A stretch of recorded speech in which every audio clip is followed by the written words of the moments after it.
মধ্যে যদি আপনি কোনো বিষাক্ত সাপ দেখেন তাহলে কি করবেন? আপনি তখনই তার থেকে দূরে পালাতে চেষ্টা করবেন। আর এটা কেন করবেন? নিজের রক্ষার্থে। এই কথা আমি নয় মেনে নিলাম, কিন্তু নিজের জীবনে এটা করেন না কেন? আপনি যেখানেই যান, যে স্থানেই যান না কেন, প্রত্যেক সময় প্রত্যেক মুহূর্তে এমন বিষাক্ত সাপ আপনি অবশ্যই খুঁজে পাবেন। আর সেই সাপ নয় যাদের আপনি বনে খুঁজে পাবেন, এরা হলো সেই সাপ যা আপনাকে পাপ করতে বাধ্য করবে। আপনার অন্তরের বাসনা, ক্রোধ, অহংকার, লোভ, ঈর্ষা এদের বৃদ্ধি ঘটাবে। দেখুন, বনের এই সাপ আপনাকে একবার ছেড়ে দিতেও পারে, ছোবল নাও মারতে পারে, কিন্তু এই যে পাপরূপী সাপ আছে তা অবশ্যই ছোবল মারবে। কর্ম যদি করেন তাহলে অবশ্যই ফল পাবেন। সেই জন্য যখনই কোথাও যাবেন, যদি এমন কাউকে দেখেন, যদি এমন কিছু দেখেন যে আপনাকে পাপ করতে বাধ্য করছে, তাহলে সেই মুহূর্তে সেখান থেকে পালিয়ে যান। যেমন বনের সাপ দেখে আপনি পালাতে থাকেন। সৎকর্মের রক্ষা অত্যন্ত আবশ্যক। আসুন আর আমার সাথে ভালোবেসে বলুন, রাধা রাধা। এই সংসারের সব থেকে বড় সুখ কি? কেউ বলবেন নিজের লক্ষ্য প্রাপ্ত করা, কেউ বলবেন ধন উপার্জন করা, কেউ বলবেন নিদ্রাই সব থেকে বড় সুখ, কেউ বলবেন রাজ্য লাভ করা, আবার কেউ বলবেন মাতার হাত থেকে খাবার খাওয়া, আদি ইত্যাদি। কিন্তু যদি সত্যি কথা বলি, এই সংসারের সব থেকে বড় সুখ হলো সেবা করা। কখনো কাউকে সেবা করে দেখুন। এই সেবা দ্বারা অন্য কোনো মানুষের আশীর্বাদ লাভ করাতেই সুখ রয়েছে। আপনার সেবা ভাব দ্বারা যখন কোনো মানুষ নিজের অন্তরাত্মা থেকে আপনাকে আশীর্বাদ করে, তার থেকে বড় সুখ আর কিছুই নেই। কারণ প্রত্যেক মানুষের মধ্যে ঈশ্বর বাস করেন। নরের সেবাই হলো নারায়ণের সেবা। নিষ্কাম সেবা করাই হলো সব থেকে বড় সুখ। তাই নিজের অন্তরে সেবার এই ভাব জাগ্রত করুন। যে সুখের কথা আমি বলছি, সেই সুখ অনুভব করেই দেখুন। এই মন সুপ্রসন্ন হয়ে বলবে, রাধা রাধা। বায়ু পঞ্চতত্ত্বের মধ্যে তৃতীয় তত্ত্ব। কেউ একে সমীর বলে, আবার কেউ একে পবন বলে। প্রথম কথা হলো এটাই যে এই বায়ু আমাদের জীবন দান করে প্রতিদিন, প্রত্যেক মুহূর্তে। এই বায়ুর কারণেই আমরা নিঃশ্বাস নিতে পারি, জীবিত থাকতে পারি। এই বায়ুই হলো সেই যা সকল মেঘেদের একত্রিত করে একটি স্থানে আর বর্ষা ঘটায়। আর এই বর্ষার কারণেই এই ধরিত্রীতে অন্ন উৎপন্ন হয়। এই বায়ুকে দেখুন, কখনো এতটা সৌম্য যে আপনার কোনোই তফাৎ বোধ হয় না, আর কখনো কখনো এমন রূপ ধারণ করে ফেলে যে অনেক বড় বড় পর্বতের আকার পর্যন্ত বদলে ফেলে। এটাই হলো বায়ুর বিশেষত্ব। বায়ু শেখায় যে সময়ের সাথে সাথে বইতে থাকো, সকলকে জীবন দান করো, সকলকে সাহায্য করো, কিন্তু যখন বিপদ সামনে আসবে তখন দৃঢ় হয়ে সম্মুখীন হও। বাধা অনুযায়ী নিজেকে গড়ে নিতে হবে। আর কখন কতটা কঠোর হতে হবে, আর কখন কতটা সৌম্য হতে হবে, এটা বায়ুকে দেখে শিখুন। আর আমার সাথে ভালোবেসে বলুন, রাধা রাধা। এই সংসারের আরম্ভ থেকে এখনো পর্যন্ত এবং ভবিষ্যতেও একটা যুদ্ধ আছে, যা হয়ে চলেছে, চলতেই থাকবে।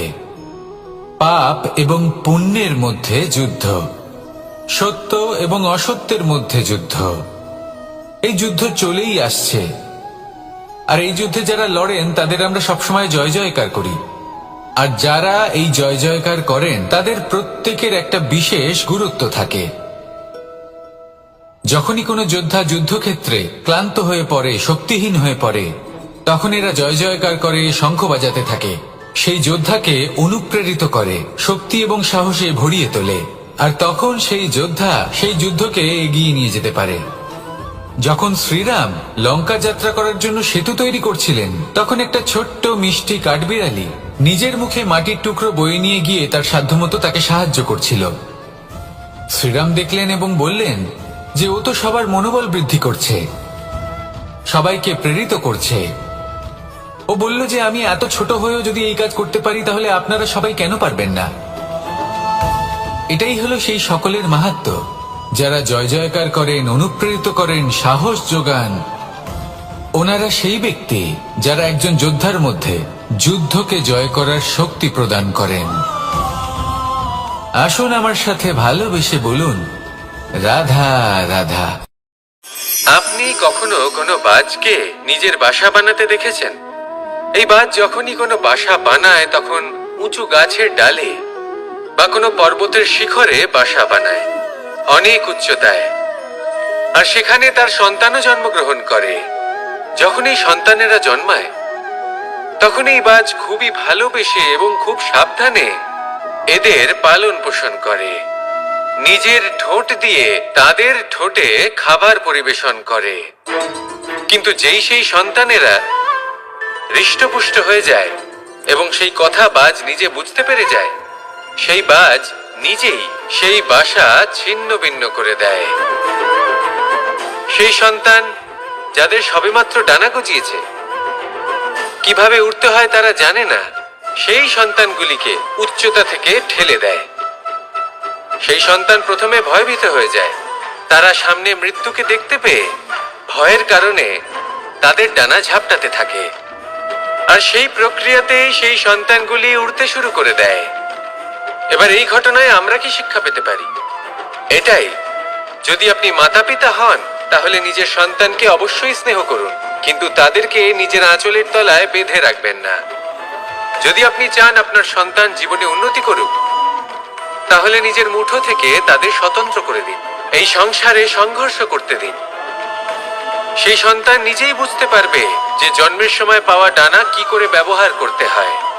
আর আপনার চোখের সামনে আপনার সন্তান এই আকাশে উড়তে থাকবে। তাহলে আসুন আমার সাথে ভালোবেসে বলুন, রাধা রাধা। আমার জীবনে পরিচয় হয়েছে অনেক ব্যক্তির সাথে, ভিন্ন ভিন্ন ধরনের মানুষ। এনাদের সাথে আলাপ হয়ে খুব ভালো লেগেছে, অনেক শিক্ষাও লাভ করেছি। আমি তাদের সাথেও আলাপ করেছি যারা অনেক উচ্চ স্তরে পৌঁছে গেছেন, আবার তাদের সাথেও যারা নিজেদের জীবনে বিশেষ কিছু করতে পারেননি। তাদের সাথেও পরিচয় হয়েছে যারা সফল, আবার তাদের সাথেও যারা অসফল। এবার এই সবই একই রকম মনে হয়। এদের মধ্যে পার্থক্য শুধুই মানসিকতার। যখনই কোনো অসফল ব্যক্তির সাথে পরিচয় হয়েছে তখনই দেখেছি তাদের কাছে সবসময় একটা অজুহাত রয়েছে যে কেন তারা সফল হতে পারেননি। কখনো তারা দোষ দিয়ে থাকেন তাদের ভাগ্যকে, তাদের পরিস্থিতিকে, দোষারোপ করতে থাকেন তাদের মাতা পিতাকে, আত্মীয়দের, বন্ধু বান্ধবদের। কোনো না কোনো অজুহাত সবসময় এদের কাছে থাকে যে কেন তারা সফল হতে পারেননি। সেখানেই যখন সফল ব্যক্তির সাথে পরিচয় হয় তাদের কাছে সবসময় একটা কারণ থাকে যে কিভাবে এই সমস্যাগুলির ঊর্ধ্বে উঠে সাফল্য লাভ করা যায়। আর সেই কারণ হলো যে যাই হয়ে যাক না কেন, সাফল্য লাভ করতেই হবে। যতই সংঘর্ষ করতে হোক না কেন, যতই সমস্যা আসুক না কেন, সফল আমাদের হতেই হবে। এটাই পার্থক্য মানসিকতার। সত্যি কথা বলতে আপনার আজকের এই মানসিকতা হলো আপনার আগামী ভবিষ্যতের ইমারতের ভিত। এই মানসিকতা যতটা প্রবল হবে, যতটা শুভ হবে, আপনার ভবিষ্যৎ ততটাই বিশাল এবং সুন্দর হবে। তাহলে সমস্যার উপর নয়, সাফল্যের উপর মনোযোগ কেন্দ্রীভূত করুন, জীবনে এগোতে থাকুন, আর আমার সাথে ভালোবেসে বলুন, রাধা রাধা। মানুষের জীবনে দুই ধরনের আবেগ থাকে যা চিরকাল তার সাথে বসবাস করে। প্রথম, স্বপ্ন। দ্বিতীয়, অজুহাত। মানুষ হাজার হাজার স্বপ্ন দেখতে পারে। আমাকে এই কাজ করতে হবে, আমাকে ওখানে ঘুরতে যেতে হবে, আমায় জীবনে এই অসম্ভব কাজ বাস্তবায়িত করে দেখাতে হবে, আদি ইত্যাদি। এবার ঠিক যেমন স্বপ্ন দেখেন সেইভাবে অজুহাতও খুঁজে নিয়ে আসেন। আমি এই স্বপ্ন পূরণ করতে পারলাম না, কারণ আমাকে কেউ সাহায্যই করলো না, কারণ আমি দুর্বল হয়ে পড়েছিলাম, কারণ আমার কাছে সময়ই ছিল না, আদি ইত্যাদি। এবার সাফল্য এবং অসফলতার মাঝখানে এই ধরনের সংঘর্ষ হতে থাকে। সাফল্য তখন লাভ করা সম্ভব যখন আপনার স্বপ্ন আপনার অজুহাতের থেকে অনেক বড় হয়, আর অসফলতা তখন পাবেন যখন আপনার অজুহাত আপনার স্বপ্নের থেকে অনেক বড় হয়। আপনি যদি সাফল্য লাভ করতে চান তাহলে চেষ্টা করতে থাকুন, পরিশ্রম করুন। যদি অসফল হন তাহলে ভয়ভীত হওয়ার কোনো প্রয়োজন নেই। নিজের ভুল বুঝুন, তাকে শুধরে নিন, আবার চেষ্টা করুন। কিন্তু যদি নিজের জীবনে অজুহাত নিয়ে আসেন তখন স্বপ্ন কখনো পূরণ হবে না। আসুন আমার সাথে ভালোবেসে বলুন, রাধা রাধা। এই সংসারের সব থেকে কঠোর ধাতুর মধ্যে একটি হলো লোহা। লোহা দিয়ে আমরা অনেক অস্ত্র শস্ত্র লাভ করি, অনেক বস্তুও লাভ করি। এবার এই লোহাকে কাটার জন্য, একে কোনো আকার দেওয়ার জন্য কি প্রয়োগ করতে হয়? লোহা। এবার এই কথাটা আমরা সকলেই জানি যে লোহার দ্বারাই লোহাকে কাটতে হয়। এবার এই কথা আমি আপনাকে কেন বলছি? এরপরে খুব বড় একটা প্রশ্ন আসে যা খুব বড় শিক্ষা দিয়ে যায়। এটা কেন হয় যে আমরা একটা লোহা দিয়ে একটা লোহাতে আঘাত করছি, কিন্তু যে লোহা দ্বারা আঘাত করছি তার আকার বদলাচ্ছে না, যার ওপর প্রহার করছি তার আকার বদলাচ্ছে? এতে পার্থক্যটা কোথায়? পার্থক্য হলো তাপমাত্রার। দেখুন, যে লোহাকে আমরা কাটতে চাই তার তাপমাত্রা বাড়াতে হয়, তাকে গরম করতে হয়। আর যে লোহা দ্বারা আমরা আঘাত করতে চলেছি সেই লোহা আমাদের ঠান্ডা রাখতে হয়। অর্থাৎ ঠান্ডা লোহা গরম লোহাকে কেটে দেয়। এবার এই শিক্ষা কি আমাদের জীবনে যথেষ্ট নয়? আমাদের জীবনে অনেক সমস্যা আসতে পারে, কিন্তু আমাদের এই বিষয়ে বিশেষ খেয়াল রাখতে হবে যে আমাদের মনকে আমরা যেন ঠান্ডা রাখি, এই মস্তিষ্ককে শান্ত রাখতে হবে। যদি আমরা ক্রোধ বা ঈর্ষার আগুনে জ্বলতে থাকি, বিদ্বেষের আগুনে জ্বলতে থাকি, তাহলে আমরাও সেই লোহার মতোই হয়ে যাব যার তাপমাত্রা অত্যন্ত বেশি। তখন যে কেউ এসে আমাদের বিচ্ছিন্ন করে চলে যাবে। মনে রাখবেন, যিনি যত বেশি স্থির বুদ্ধির অধিকারী, যিনি হলেন সব থেকে বেশি শান্ত, তিনি হলেন সব থেকে বেশি বলশালী। তাহলে শান্ত থাকুন আর আমার সাথে ভালোবেসে বলুন, রাধা রাধা। কনক, কি সুন্দর একটা শব্দ। এর অনেকগুলো রূপ রয়েছে, অনেকগুলো অর্থও রয়েছে। প্রথম অর্থ হলো স্বর্ণ, অর্থাৎ সম্পত্তি। দ্বিতীয় অর্থ ধুতুরা, অর্থাৎ গাছের ছোট একটা বীজ যা কিনা অত্যন্ত শক্তিশালী হয়। যদি বেশি মাত্রায় এর প্রয়োগ করা হয় তাহলে এটা বিষময় হয়ে উঠতে পারে। এই হলো সেই ধুতুরা যার প্রয়োগ মহাদেবের পুজোতে করা হয়। এবার প্রশ্ন হলো এটাই যে এই স্বর্ণ এবং এই ধুতুরার মধ্যে মিল কি রয়েছে? মিল হলো এটাই যে এই দুটোই মানুষকে মত্ত করে তোলে। ধুতুরা মানুষকে তখন মত্ত করে যখন তাকে সেবন করা হয়, কিন্তু স্বর্ণ, ধন, সম্পত্তি, মানুষ এটা যতটাই অর্জন করে নেয় সেটাই যথেষ্ট। এই স্বর্ণ মানুষের ভাবনা চিন্তা করার ক্ষমতাকে বশ করে ফেলে। মানুষ সম্পত্তির লোভে মত্ত হয়ে ওঠে, কারণ যে যত চমৎকারী, যতটা অমূল্য হয় তাকে সামলানো কিন্তু ততটাই কঠিন, তাই না? তাই মনে রাখবেন, ধন, স্বর্ণ, সম্পত্তি এগুলো ধুতুরার থেকেও অনেক বেশি বিষাক্ত হতে পারে। তাই এর ওপর আত্মসংযমের একটা কবচ পরিয়ে রাখবেন এবং বিবেকের শক্তির সাথে এগুলো প্রয়োগ করুন, তবেই কল্যাণ হবে। আসুন আমার সাথে ভালোবেসে বলুন, রাধা রাধা। একটা জলের ফোঁটাকে ফোঁটা নামে সম্বোধন করা হয়। অনেক ফোঁটা একত্রিত হলে সাগরের রূপ ধারণ করে। শুধু একটা পাতাকে পাতা বলা হয়, অন্য অনেক পাতার সাথে একত্রিত হলে তা গ্রন্থের রূপ ধারণ করে। একটা মাত্র সুতো অন্য সুতোর সাথে মিলিত হলে বস্ত্রের রূপ ধারণ করে। অনেক সংখ্যক ইট একত্রিত হলে মহলের রূপ ধারণ করে। সৈন্যরা একত্রিত হলে সৈন্যদল তৈরি হতে পারে। এটা হলো শক্তি সংগঠনের, এটাই হলো শক্তি একতার।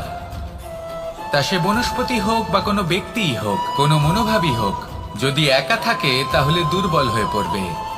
যদি সংগঠিত থাকে তাহলে শক্তিও বাড়বে আর আপনাকে সামনে এগিয়েও নিয়ে যাবে। তাই এই একতায় বিশ্বাস রাখুন আর আমার সাথে ভালোবেসে বলুন রাধা রাধা। জীবন কিসের উপর নির্ভরশীল? ধনের ওপর, বৈভবের ওপর, নিঃশ্বাসের ওপর? না, এই জীবন নির্ভরশীল বিশ্বাসের ওপর। বিশ্বাস নিজের ওপর, বিশ্বাস আমাদের আপনজনের ওপর। কিন্তু যখন এই বিশ্বাস ভেঙে যায় তখন মানুষের মনও ভেঙে যায় আর তারপর সে অন্য কিছু করতেই পারে না। তখন কি করা যেতে পারে? 3টে কাজ আছে যা আপনি করতে পারেন। প্রথম, ভালোবাসা। যাকে আপনি ভালোবাসেন, যারা আপনাকে ভালোবাসে, ভুল যারই হোক না কেন, তার কাছে ক্ষমা চাইতে কখনোই সংকোচ বোধ করবেন না। দ্বিতীয় হলো বিশ্বাস। যারা আপনাকে ভালোবাসেন, আপনাকে বিশ্বাস করেন, তাদের বিশ্বাস কখনো ভাঙবেন না। তৃতীয় হলো আশা। যারা আপনাকে ভালোবাসেন, আপনাকে বিশ্বাস করেন, তাদের আশা আপনার সাথে জড়িত। তাদের থেকে কখনো কিচ্ছু লুকোবেন না। এই 3টে কাজ করুন আর এই জীবন সুপ্রসন্ন হয়ে বলবে রাধা রাধা। জীবনে সাফল্য এবং অসফলতা আপনার বল, আপনার শক্তির উপরে নির্ভরশীল নয়, আপনার মানসিকতার উপর নির্ভরশীল। যদি কোনো ব্যক্তি দৃঢ় নিশ্চয় করে নেয় তাহলে সে কখনো হারে না। যদি কেউ হার মেনে নেয় তাহলে সে কখনোই জিততে পারে না। শেষ পর্যন্ত কি হয়? এই ভাবনাই সত্য হয়ে সামনে চলে আসে আর এই ভাবনাই পরবর্তীকালে ইতিহাস রচনা করে। সেই জন্য আপনি যদি চান আপনার নাম ইতিহাসে থাকুক, তাহলে দৃঢ় হতে শিখুন। ইতিবাচক ভাবনার সাথে, পরিশ্রমের সাথে এগিয়ে চলতে থাকুন। প্রতিস্পর্ধা গ্রহণ করুন আর শুধুই এগিয়ে যেতে থাকুন।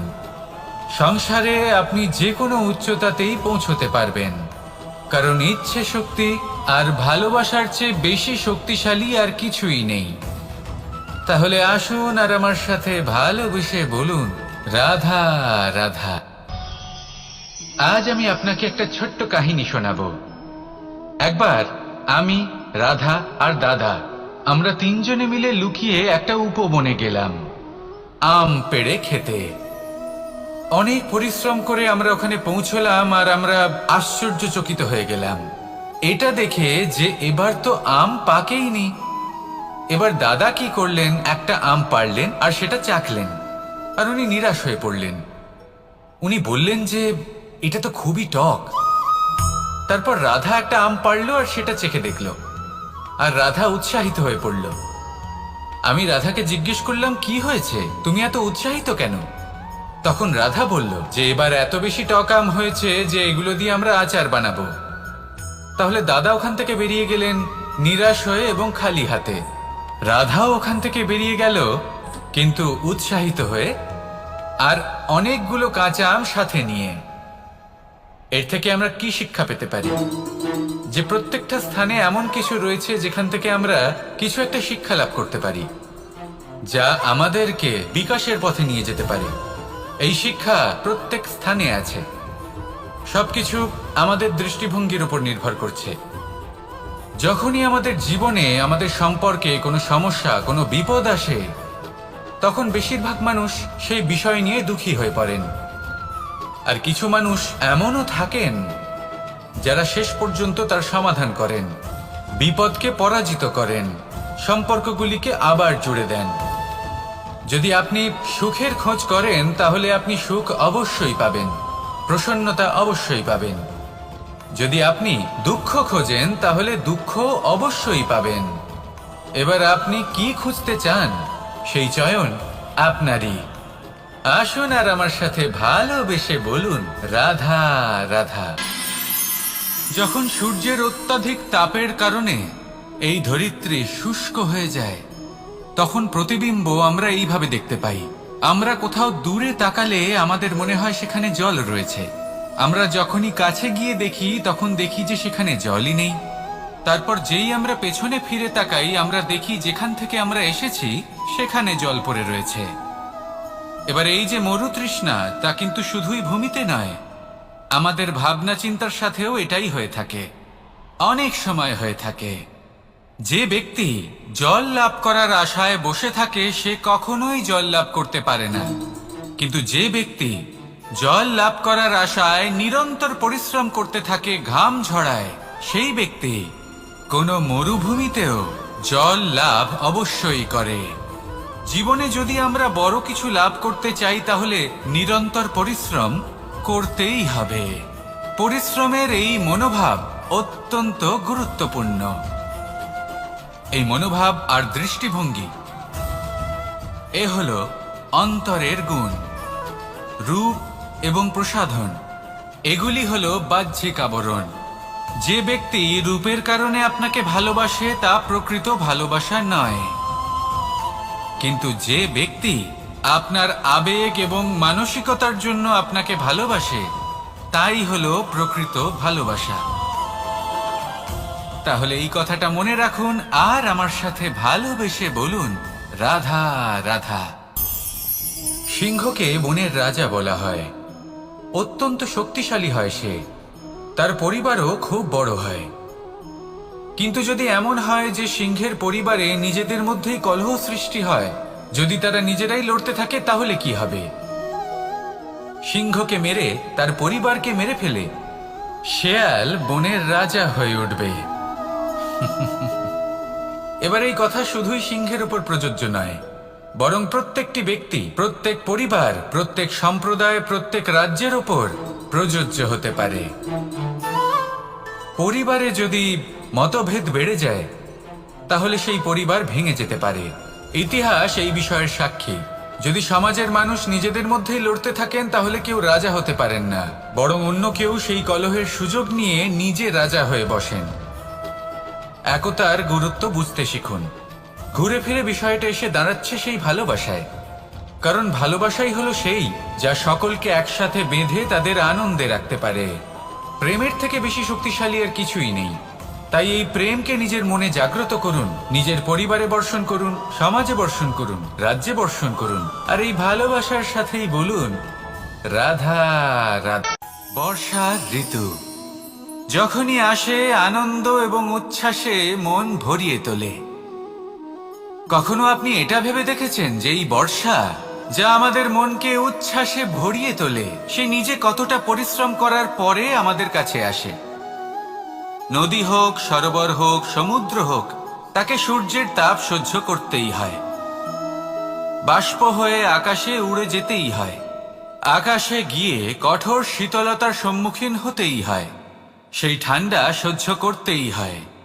আর তারপর এই বর্ষা আমাদের গায়ে ঝরে পড়ে, কারোর তৃষ্ণা নিবারণ করে, আবার কাউকে আশ্বাস দিয়ে যায়।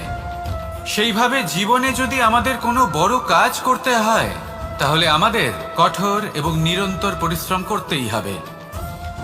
আর যে ব্যক্তি এই পরিশ্রম করার পরেও কোনো একটি নির্দিষ্ট স্থানে পৌঁছে যাবার পরেও বিনম্র থাকেন, সেই ব্যক্তি অমরত্ব লাভ করেন। তিনি হলেন সেই ব্যক্তি যাকে সমগ্র সংসার ভালোবাসেন। তাহলে সবসময় মনের মধ্যে বিনম্র ভাব বজায় রাখুন আর আমার সাথে ভালোবেসে বলুন, রাধা রাধা। কোনো এক বস্ত্রে যদি ছোট্ট একটা ছিদ্র উৎপন্ন হয় আর যদি আমরা তার দিকে নজর না দিই তাহলে সময়ের সাথে সমগ্র বস্ত্র ছিঁড়ে যায় আর কোনো কাজে আসে না। যদি কোনো একটা নৌকাতে ছোট্ট একটা ছিদ্র উৎপন্ন হয় তাহলে সময়ের সাথে পুরো নৌকাই জলে ডুবে যায়। লক্ষ্যের দিকে অগ্রসর হওয়ার সময় একটা ছোট্ট ভুল আপনি যদি করে ফেলেন তাহলে আপনাকে তা লক্ষ্যের থেকে দূরে করে দিতে পারে। এমনটা এই সম্পর্কের সাথেও হয়ে থাকে। কোনো একটা ছোট্ট কথা, একটা ছোট্ট মনোমালিন্য যদি সম্পর্কে আসে এবং সেটা না মেটানো হয় তাহলে সেই সমগ্র সম্পর্কটা অনেক বড় বড় সম্পর্ক ভেঙে যেতে পারে। যদি আপনার সম্পর্কে ছোট্ট একটা ছিদ্র উৎপন্ন হয়, তাহলে প্রেমের সূচ আর স্নেহের সুতো দ্বারা সেলাই করে ফেলুন, যাতে আপনার এই সম্পর্ক অটুট থাকে এবং প্রেম দ্বারা পরিপূর্ণ থাকে।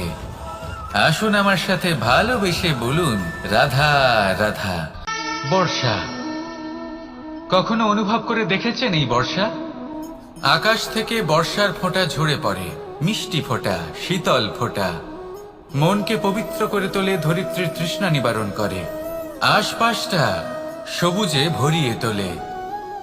এবার এই রকম জল আমরা কুয়ো থেকেও পেতে পারি। যদি আমরা ভেবে দেখি যে বর্ষা এবং কুয়োর জলের মধ্যে পার্থক্য কি, তবে পার্থক্য আছে। পার্থক্য হলো ভাগ্য এবং কর্মের। বর্ষা হলো ভাগ্য। প্রকৃতির যখন ইচ্ছে হবে তখন বর্ষা হবে, কিন্তু কুয়ো আমরা এমনি এমনি পাই না। কর্ম এবং পরিশ্রমের দ্বারা একে প্রাপ্ত করতে হয়। এই ধরিত্রীকে খুঁড়তে হয়, অনেক ঘাম ঝরাতে হয়, তবেই আমরা একটা কুয়ো প্রাপ্ত করতে পারি। এবার এই বর্ষা, এটা সারা বছর হয় না, কিন্তু কুয়ো এটা বছরের পর বছর আমাদের তৃষ্ণা নিবারণ করে। এবার এর থেকে আমরা কি শিক্ষা লাভ করি? এটাই যে আপনি ভাগ্যের উপর বিশ্বাস রাখুন, কিন্তু নিজের কর্মের উপর আস্থা রাখুন। কারণ কর্ম এবং পরিশ্রম আপনাকে এই সংসারের যে কোনো শিখরে পৌঁছে দিতে পারে। তাহলে নিরন্তর প্রয়াস করুন, কর্ম করুন, আর আমার সাথে ভালোবেসে বলুন, রাধা রাধা। ইচ্ছে বড়ই বিচিত্র জিনিস। এই ইচ্ছে যদি তা পূর্ণ না হয়, তাহলে তা ক্রোধকে জন্ম দেয়। যদি তা পূর্ণ হয়, তাহলে লোভকে জন্ম দেয়। যদি সময়ের মধ্যে পূর্ণ না হয়, তাহলে শোককে জন্ম দেয়। আর যদি সময়ের পূর্বেই পূর্ণ হয়ে যায়, তাহলে অহংকারকে জন্ম দেয়। সকলের ইচ্ছে থাকে, আপনারও অবশ্যই থাকবে, তা অবশ্যই পূরণ করবেন। কিন্তু একটা কথা মনে রাখবেন, আপনার এই জীবন, এটা কোনোভাবেই আপনার ইচ্ছে পূরণ করার মাধ্যম নয়। এ হলো ধৈর্য সাধনের এক মাধ্যম, নিয়ন্ত্রণ করার এক মাধ্যম। নিয়ন্ত্রণ নিজের কামনার ওপর, নিজের ইচ্ছের ওপর, নিজের আবেগের ওপর। কারণ ইচ্ছে এটা হলো সেই অশ্বের মতো, যা একবার লাগাম ছাড়া হয়ে গেলে, আপনার হাত থেকে যদি এই লাগাম বেরিয়ে যায়, তাহলে তা আপনাকে সোজা বিনাশের পথে নিয়ে যেতে পারে। কিন্তু যদি আপনি একে নিয়ন্ত্রণ করতে পারেন, তাহলে এটা আপনাকে সাফল্যের শিখরে অবশ্যই পৌঁছে দিতে পারে। তাহলে ইচ্ছেগুলিকে নিয়ন্ত্রণ করুন, আর আমার সাথে ভালোবেসে বলুন, রাধা রাধা। আমরা আনন্দ লাভের জন্য ভালোবাসি মা বাবাকে, ভাই বোনকে, পরিবার পরিজনকে, বন্ধুকে, প্রেমিকাকে। আমরা চাই যে সকলে যেন আপন হয়ে থাকেন, আমাদের কাছে থাকেন। কিন্তু মানুষের একটা প্রবৃত্তি আছে যে তিনি যা লাভ করে ফেলেন তার মূল্য তিনি বুঝতেই পারেন না। যদি আপনার বাড়ির কাছে একটা মিষ্টি জলের সরোবর থাকে বা সুন্দর নদী থাকে, তাহলে জলের গুরুত্বটা কি আপনি তা বুঝতেই পারবেন না। সেইখানে আপনি যদি কোনো একটা মরুভূমিতে যান, আপনি অনুভব করতে পারবেন যে এক একটা ফোঁটা জলের কি গুরুত্ব, তার মূল্য কি। সুখের মুহূর্তে যদি আপনজনদের মনে রাখেন, তবে দুঃখের মুহূর্ত নিজে থেকেই দূরে সরে যাবে। ভালোবাসা এবং তার সাথে স্মরণ করা, এটাই তো হলো জীবনের এবং ভালোবাসার আসল মূল্য। আসুন আর আমার সাথে ভালোবেসে বলুন, রাধা রাধা। ধন মানুষের জীবনের সব থেকে বড় প্রয়োজনীয়তা, সেই অস্ত্র যার দ্বারা মানুষের জীবনের অনেক সংকট দূর করে দেওয়া যেতে পারে, সেই মাধ্যম যার দ্বারা সংসারের সমস্ত জাগতিক সুখ স্বাচ্ছন্দ্য লাভ করা যেতে পারে।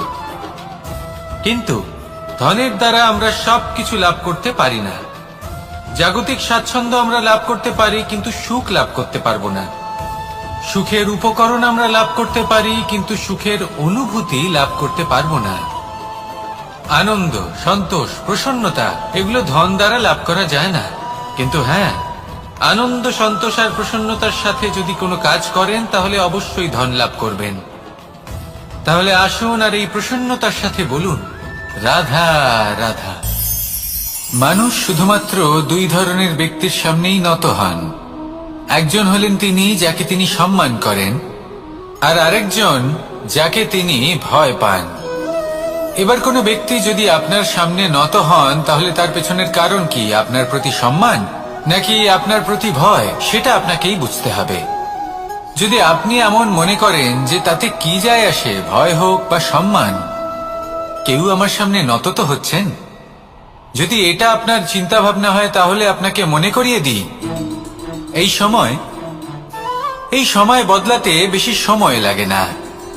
আজ যে ব্যক্তি আপনাকে দেখে ভয় পাচ্ছে, কাল এই ভয়ের সমাপ্তিও ঘটতে পারে। আবার এমনও হতে পারে যে তার কাছে অত্যাধিক শক্তি চলে এলো। অনেক কিছুই হতে পারে। তাই মনে রাখবেন, যে মাথা ভয়ের কারণে নত হয় তা সময় এলে সবার আগে বিরোধিতা করতে পারে, আর যে মাথা সম্মানের কারণে নত হয়, আপনার জন্য নিজের শিরচ্ছেদও সে করতে পারে। তাই সকলকে আপন করে নিন, কিন্তু ভয় প্রয়োগ করে নয়। কর্ম করুন এবং সম্মান অর্জন করুন।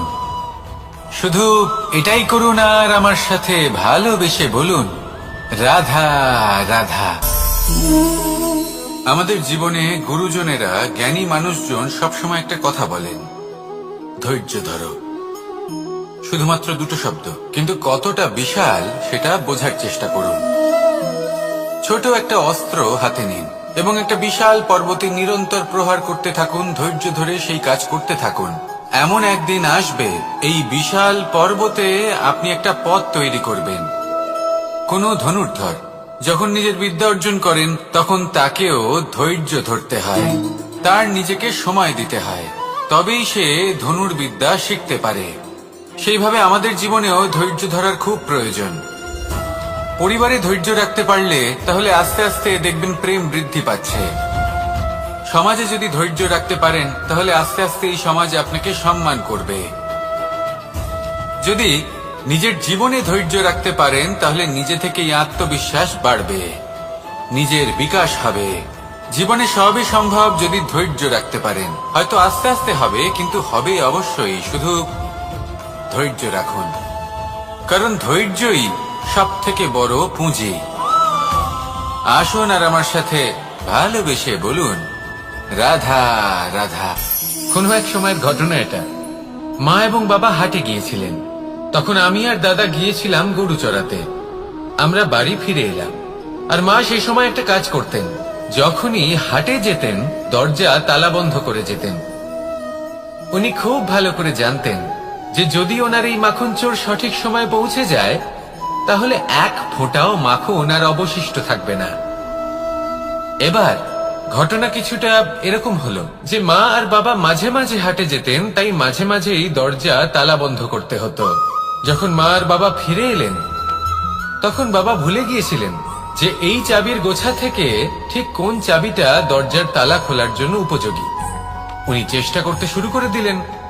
একটার পর একটা চাবি দিয়ে উনি চেষ্টা করতে থাকলেন, কিন্তু সেই দরজার তালা তো খুলতেই চাইছিল না। ওনার মাথা থেকে ঘাম পড়তে শুরু করলো। তখন মা বললেন যে তালা ভেঙে দেওয়া যাক। মা চলে গেলেন, আর বাবা বললেন, না না দাঁড়াও, আর কিছু চাবি বাকি আছে, এটা হয়তো খুলতে পারবো। মা হাতুড়ি নিয়ে চলে এলেন সেই তালা ভাঙার জন্য, আর তখনই বাবা শেষ চাবিটা প্রয়োগ করলেন, আর দরজার তালা খুলে গেল।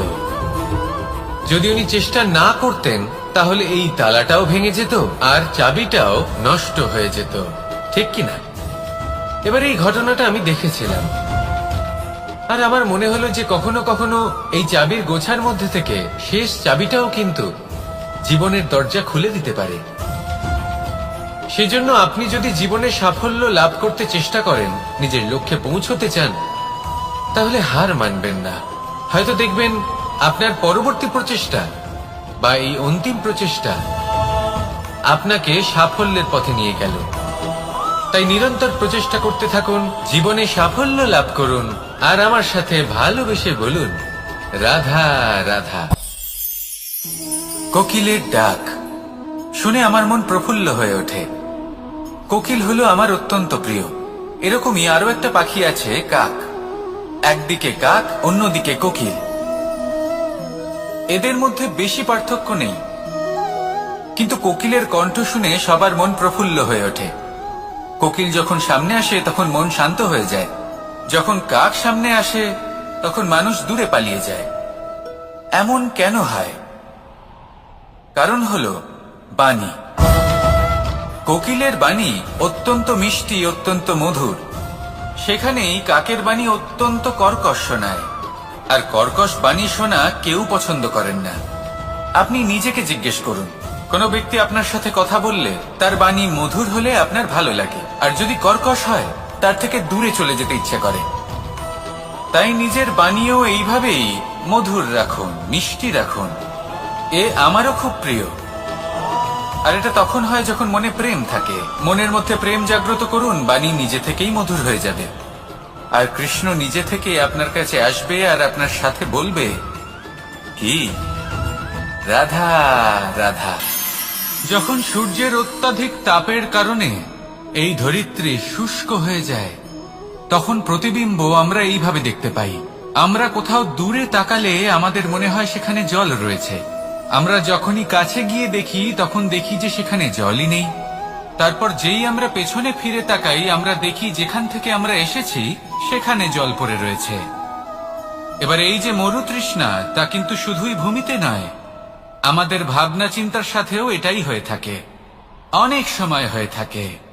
যে ব্যক্তি জল লাভ করার আশায় বসে থাকে সে কখনোই জল লাভ করতে পারে না। কিন্তু যে ব্যক্তি জল লাভ করার আশায় নিরন্তর পরিশ্রম করতে থাকে, ঘাম ঝরায়, সেই ব্যক্তি কোনো মরুভূমিতেও জল লাভ অবশ্যই করে। জীবনে যদি আমরা বড় কিছু লাভ করতে চাই তাহলে নিরন্তর পরিশ্রম করতেই হবে। পরিশ্রমের এই মনোভাব অত্যন্ত গুরুত্বপূর্ণ। এই মনোভাব আর দৃষ্টিভঙ্গি এ হলো অন্তরের গুণ। রূপ এবং প্রসাধন এগুলি হলো বাহ্যিক আবরণ। যে ব্যক্তি রূপের কারণে আপনাকে ভালোবাসে তা প্রকৃত ভালোবাসা নয়, কিন্তু যে ব্যক্তি আপনার আবেগ এবং মানসিকতার জন্য আপনাকে ভালোবাসে তাই হলো প্রকৃত ভালোবাসা। তাহলে এই কথাটা মনে রাখুন আর আমার সাথে ভালোবেসে বলুন, রাধা রাধা। আমার অনেকগুলো নাম আছে আর তাদের মধ্যে একটি হলো যুদ্ধ বিমুখ। এই কথা আপনারা সবাই জানেন। দাদাও আমাকে বলেছেন যে তুমি এরকম কিভাবে যুদ্ধক্ষেত্র থেকে মুখ ঘুরিয়ে পালাতে পারো কানাই। দেখুন, যেটা সময়ের দাবি ছিল আমি সেটাই করেছি। যদি আমি রণভূমি ত্যাগ করে না পালাতাম তাহলে কে জানে কত সৈনিক নিজেদের প্রাণ হারাতেন, কে জানে কতগুলি পরিবার নিজেদের বাঁচার আশা হারাতেন, কে বলতে পারে হয়তো কত প্রাণী এই সংসার ত্যাগ করতেন। আর তাই কখনো কখনো যুদ্ধ বিমুখ হওয়াই শ্রেয়। কখনো জীবনের ক্ষেত্রেও এটা প্রযোজ্য। যদি দূরে চলে গেলে আপনার সম্ভাবনা বৃদ্ধি পায় তাহলে দূরে চলে যান। দূরে চলে যান সেই সকল ব্যক্তিদের থেকে যারা কথায় কথায় আপনাকে অপমান করেন, আপনার নিন্দা করেন, আপনাকে বাধা দেওয়ার চেষ্টা করেন, আপনাকে ছোট করেন। কারণ তাদের সাথে থেকে, সেই সকল ব্যক্তিদের সাথে থাকলে যারা আপনার মূল্য বোঝেন না, আপনি নিজের আত্মসম্মান, নিজের আত্মবিশ্বাস, নিজের ব্যক্তিত্বকে নত করে ফেলবেন। দূরে চলে যান সেই সকল সংঘর্ষ থেকে, সেই সকল পরিস্থিতি থেকে যাদের সম্মুখীন হয়ে আপনি কোনো পরিণামেই পৌঁছতে পারবেন না। যদি আপনি এইভাবে যুদ্ধ বিমুখ হয়ে উঠতে পারেন, যদি এই প্রবৃত্তি আপনি নিজের মধ্যে জাগ্রত করতে পারেন, তাহলে আপনার সামনে সেই যুদ্ধ চলে আসবে যাতে বিজয় লাভ করে আপনি নিজের অস্তিত্ব খুঁজে পাবেন। আর সেটাই হলো সবথেকে বড় জয়লাভ। আসুন আমার সাথে ভালোবেসে বলুন, রাধা রাধা।